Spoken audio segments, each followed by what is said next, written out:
Après la tragique affaire de la machine à pilules qui a failli leur coûter la vie, les Shadocks sont revenus à la méthode de ponte classique.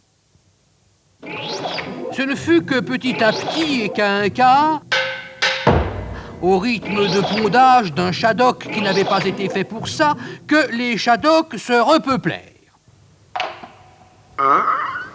Il avait bien du mal, le ministre de la Population, avec ses enfants. Il grandissait pas vite, car sur la Lune, en ce temps-là, il n'y avait pas grand-chose à se mettre sous la dent.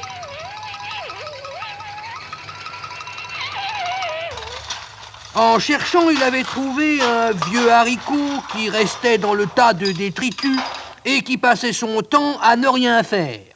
Le haricot. Et pour nourrir ses enfants, il voulut cultiver des haricots. Alors le voilà qui plante son haricot. Malheureusement, la culture du haricot sur la Lune est quelque chose d'excessivement dangereux, à cause de l'atmosphère qui est à l'intérieur, vous comprenez. Parce que dès que le haricot commence à pousser, ça fait un tour. Alors, pour l'atmosphère, vous pensez, c'est une aubaine.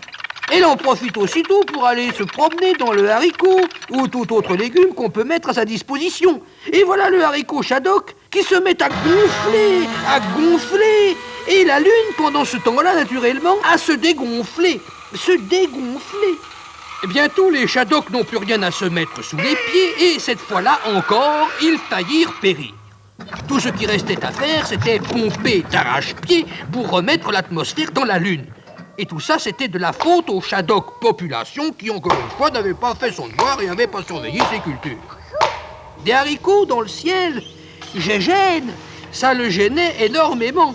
Aujourd'hui, c'était des haricots, et puis demain, les Shadocks, si on les laissait faire, ça serait des carottes et des navets, des choux et des citrouilles. Eh bien, lui, il en avait assez, et la Lune, il allait l'abattre et manger les derniers Shadocks qui restaient. Voilà ce qu'il allait faire, lui.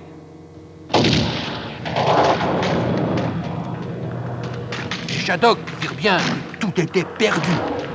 Il aurait fallu partir dans les espaces interstellaires à la recherche d'une Terre plus hospitalière. Mais avec quoi? Ils n'avaient même plus une vieille fusée, ni rien. Alors, jouant le tout pour le tout, les Shadocks décidèrent qu'ils partiraient quand même. Qu'ils partiraient avec ce qu'il leur restait sous la main, c'est-à-dire qu'ils partiraient dans le cosmos avec la Lune. Voilà.